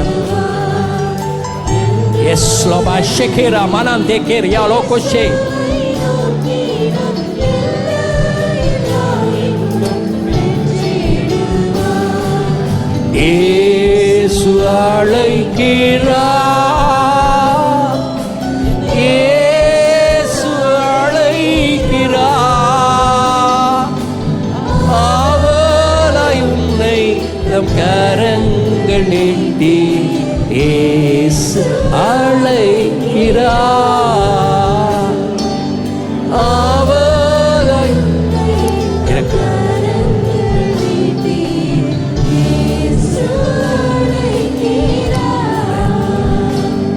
இரக்கமுள்ள தகப்பனே, இந்த காலை வேளையில் உம்முடைய பரிசுத்த நாமத்தை உயர்த்துகிறேன்.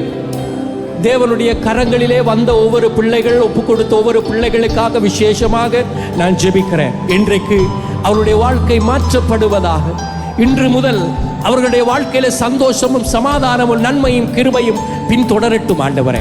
ஒவ்வொரு பிள்ளைகளோடு உடைய தெய்வீக கரம் கூட இருக்கட்டும். தேற்றி திடப்படுத்தி பலப்படுத்தி கரம் பிடித்து நடத்தும்படி ஜெபிக்கிறேன் ஆண்டவரே. ஆராதனைக்கு வந்த ஒவ்வொரு சகோதர சகோதரிகள், தாய் தகப்பன், குழந்தைகள், பிள்ளைகள், வாலிபர்கள் எல்லாருக்காகவும் நன்றி செலுத்துகிறேன். ஒவ்வொருவரையும் இயேசுவின் நாமத்தில் ஆசீர்வதிக்கிறேன். எங்களை கைவிடாத, எங்களை விட்டு விலகாத, எங்களை மறவாத நேசரே, ஒவ்வொரு பிள்ளைகளையும் ஆறுதல் படுத்தி தேற்றி அரவணைத்து திடப்படுத்தி, பயப்படாதே, கலங்காதே, நான் உன் தேவன், நான் உன்னை பலப்படுத்தி உனக்கு சகாயம் பண்ணுவேன் என்று சொன்னவர் இன்றும் ஆண்டவருடைய கிருபையின் கரத்திலே அவர்களை ஒப்புக் கொடுக்கிறேன். அவர்களை திடப்படுத்துங்க, அவர்கள் கையிட்டு செய்கிற வேலைகளை ஆசீர்வதிங்க. அவருடைய போக்கிலும் வரத்திலும் கூட இருங்க ஆண்டவரே. அவருடைய வாழ்க்கையின் வாஞ்சைகளை, விருப்பங்களை நிறைவேற்றுங்கப்பா. உம்முடைய ஒத்தாசை ஒவ்வொரு பிள்ளைகள் மேலாக, குடும்பங்கள் மேலாக இருக்கட்டும். அவர்கள் தங்கி இருக்கிற கூடாரங்களிலே தேவ சமாதானம் இருக்கட்டும், சந்தோஷம் இருக்கட்டும், ஆரோக்கியம் இருக்கட்டும் என்று ஜெபிக்கிறேன், ஆசீர்வதிக்கிறேன். ஊழியத்திலே ஈடுபட்டிருக்கிற ஒவ்வொரு பிள்ளைகளுக்காக ஜெபிக்கிறேன் ஆண்டவரே. அவர்கள் என்னென்ன ஊழியங்களிலே அவர்கள் நியமிக்கப்பட்டிருந்தாலும் அந்தந்த ஊழியங்களிலே அவர்கள் ஸ்திரப்படுவார்களாக, ஆசீர்வதிக்கப்படுவார்களாக. அவர்களுடைய ஊழியத்திலே தேவன் மகிமைப்படுகிறபடினாலே நன்றி செலுத்துகிறேன். ஒவ்வொரு பிள்ளைகளையும் ஆசீர்வதிக்கிறேன், ஒவ்வொரு குடும்பங்களையும் ஆசீர்வதிக்கிறேன், ஒவ்வொரு பெற்றோரை ஆசீர்வதிக்கிறேன், குழந்தைகளை ஆசீர்வதிக்கிறேன். தேவ தயவு பெருகும்படி ஜெபிக்கிறேன். உம்முடைய அன்பின் கரங்கள் ஒப்புக் கொடுக்கிறேன். இந்த ஆராதனை முழுவதும் எங்களோடு கூட இருந்தங்களை நடத்தினதற்காக எல்லா துதி கன மகிமை நாங்கள் உமக்கு ஏறெடுத்து இரட்சகரும் மீட்பரும் எங்கள் ஆண்டவரும் ஆகிய இயேசுவின் நாமத்தில் ஒப்புக் கொடுத்து ஜெபிக்கிறேன் நல்ல பிதாவே, ஆமென். எல்லாரும் சேர்ந்து சொல்லுவோம். என் ஆத்துமாவே கர்த்தரை ஸ்தோத்தரி, என் முழு உள்ளமை அவருடைய பரிசுத்த நாமத்தை ஸ்தோத்தரி. என் ஆத்துமாவே கர்த்தரையே ஸ்தோத்தரி, அவர் செய்த சகல உபகாரங்களையும் மறவாதே. இப்பொழுது நம்முடைய கர்த்தராகிய இயேசு கிறிஸ்துவினுடைய கிருபையும், பிதாவாகிய தேவனுடைய அன்பும், பரிசுத்த ஆவியானவருடைய அந்யோன்ய ஐக்கியமும், பாதுகாப்பும், வழி நடத்துதலும் உங்கள் அனைவரோடும் எப்பொழுதும் ஆண்டவராகிய இயேசு மத்தியவானில் வரும் வரை கூட இருப்பதாக. வந்ததற்காக நன்றி. ஒருவரை ஒருவர் வாழ்த்தி செல்ல மறக்க வேண்டாம். கர்த்தர் தாமே உங்களை ஆசீர்வதிப்பாராக. ஓ கண்ணீரெல்லாம் துடைப்பார், கண்மணி போல் காப்பார். எஸ், அவர் கண்ணீரை துடைப்பார். ஓ கபாஷே